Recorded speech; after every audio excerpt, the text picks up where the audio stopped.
വിഷയത്തെ പറ്റി അതിപ്പോൾ എന്തോ ആയിക്കോട്ടെ, അതായത് ഇപ്പം ഹമാസ് ഇസ്രായേൽ യുദ്ധമോ അല്ലെങ്കിൽ റഷ്യ ഉക്രൈൻ അമേരിക്കയുമായി ബന്ധപ്പെട്ട വിഷയങ്ങൾ, ഇന്ത്യയിൽ കോൺഗ്രസ് പാർട്ടിയുടെ പ്രീണന സംസ്കാരം, അല്ലെങ്കിൽ BJP എന്തുകൊണ്ട് വരണം, അല്ലെങ്കിൽ കേരളത്തിലെ വികസന മുരടിപ്പ്, ഇപ്പൊ ലഹരിയുമായി ബന്ധപ്പെട്ട വിഷയങ്ങൾ, പിന്നെ വ്യക്തികളുമായി ബന്ധപ്പെട്ട പ്രശ്നങ്ങൾ. അതായത് ഓരോ വ്യക്തികളും ഭയങ്കര ഡേഞ്ചറാണ്.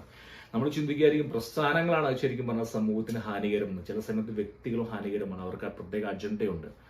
എക്സ്പോസ് ചെയ്യുന്നതിൽ ഏറ്റവും കൂടുതൽ വിജയിച്ച ഒരു വ്യക്തിയാണ് മാത്യു സാമുവൽ. കഴിഞ്ഞൊരു 2-3 വർഷങ്ങളായിട്ട് ഞാൻ കണ്ടിന്യൂസ്ലി ഒരു വിഷയത്തെ പറ്റി എൻഡ് അറിയണമെങ്കിൽ അദ്ദേഹത്തിന്റെ വീഡിയോസ് കാണാറുള്ളൂ. കാരണം അദ്ദേഹത്തിന്റെ ഈ പറയുന്ന അവതരണ ശൈലിയും അതോടൊപ്പം തന്നെ ഡെലിവറിയും അതോടൊപ്പം തന്നെ അദ്ദേഹത്തിന്റെ കണ്ടന്റും ഈസ് എൻഡ് ക്രിസ്പാണ്, വെരി ക്ലിയർ ആണ്. കാരണം ന്യൂസ് മീഡിയനെ ഒരു എന്റർടൈൻമെന്റ് ആക്കി മാറ്റിയ ഒരു വ്യക്തിയാണ് മാത്യു സാമുവൽ. അദ്ദേഹത്തിന് പുറകോട്ട് പോവുകയാണെങ്കിൽ അദ്ദേഹത്തിന്റെ ഹിസ്റ്ററി എന്ന് പറയുന്ന അദ്ദേഹം ഒരു ഇൻവെസ്റ്റിഗേറ്റീവ് ജേർണലിസ്റ്റ് ആയിരുന്നു. അദ്ദേഹം 2001 തെഹൽക്ക സ്കാം, അതിനു മുമ്പ് Indian cricket match fixing scam, പിന്നെ അതോടൊപ്പം തന്നെ നാരദ സ്കാം, പിന്നെ കോടനാട്, അങ്ങനെ ഒരുപാട് ഇന്ത്യ സമൂഹത്തിന് വേണ്ടി ഈ പറയുന്ന ഒരു കൂട്ടം സമൂഹത്തിലെ ഉന്നത ലെവലിലുള്ള ആളുകളുടെ ഒരു കൂട്ടം ഈ പറയുന്ന സ്കാംസ് അദ്ദേഹം പുറത്തു കൊണ്ടുവരാൻ അദ്ദേഹം ശ്രദ്ധിച്ചൊരു വ്യക്തിയാണ്. അദ്ദേഹം അതിൽ നിന്ന് വിരമിച്ചു.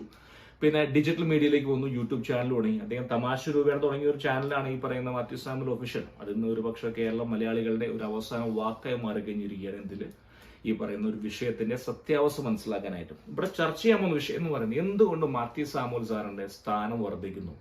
കാരണം അദ്ദേഹത്തിന്റെ ജോലി എന്ന് പറയുന്നത് ശരിക്കും പറഞ്ഞാൽ ആക്ച്വലി അദ്ദേഹം തമാശ തുടങ്ങിയ ഒരു ചാനലാണ്. ഇവിടെ മാധ്യമങ്ങളുടെ ഒരു നിരയുണ്ട് കേരളത്തിൽ, എത്രയോ 10-15 ചാനലുണ്ട് കേരളത്തിൽ. മാതൃഭൂമി, 24 ന്യൂസ്. ഇവർക്ക് കഴിയാത്ത എന്താണ് ഈ സാറ് ചെയ്യുന്നത്? കാരണം ഒരു യൂട്യൂബ് ചാനലോ അല്ലെങ്കിൽ സ്റ്റുഡിയോ വെച്ചിട്ട് അദ്ദേഹം എങ്ങനെ സാധിക്കുന്നു, എങ്ങനെ മലയാളികളുടെ ഇടയിലേക്ക് ഇറങ്ങി ചെല്ലാൻ സാധിച്ചു എന്നുള്ളത് ഒരു വലിയ ചോദ്യചിഹ്നമാണ്. അവിടേക്ക് പോയപ്പോൾ എനിക്ക് മനസ്സിലായ സംഭവം എന്ന് പറയുന്നത് ഈ പറഞ്ഞ മലയാള ചാനലുകൾ എന്ത് എടുത്തോട്ടെ, the fail to invest in content. Okay, അവരെ 2000-ന് ശേഷം 2020 കോവിഡിന് ശേഷം അവർ വിചാരിച്ചത് ഒരു വലിയ സ്ക്രീൻ ഇൻവെസ്റ്റ് ഓൺ ടെക്നോളജി, അതായത് VR, AR കൊണ്ടുവരിക, പിന്നെ നല്ല സ്റ്റുഡിയോ ഡെവലപ്പ് ചെയ്യുക, ആങ്കേഴ്സ് ഇൻവെസ്റ്റ് ചെയ്യുക, അതായത് കടിച്ച പൊട്ടാത്ത മലയാളങ്ങൾ തുടക്കത്തിലേ പറയുക, അതായത് ഗസ്റ്റുകളെ പറയാൻ സമ്മതിക്കാതെ ഒരു കൂട്ടം പറയുന്ന ആങ്കേഴ്സ്. അവർക്കൊന്നും വിഷയമായി യാതൊരു ബന്ധവുമില്ല. They have present prejudice agenda. അവർക്ക് അജണ്ടയാണ് ഒരു വിഷയത്തെ പറ്റി. കാരണം they are on someone else's payroll ഒരുപാട് ആളുകൾ.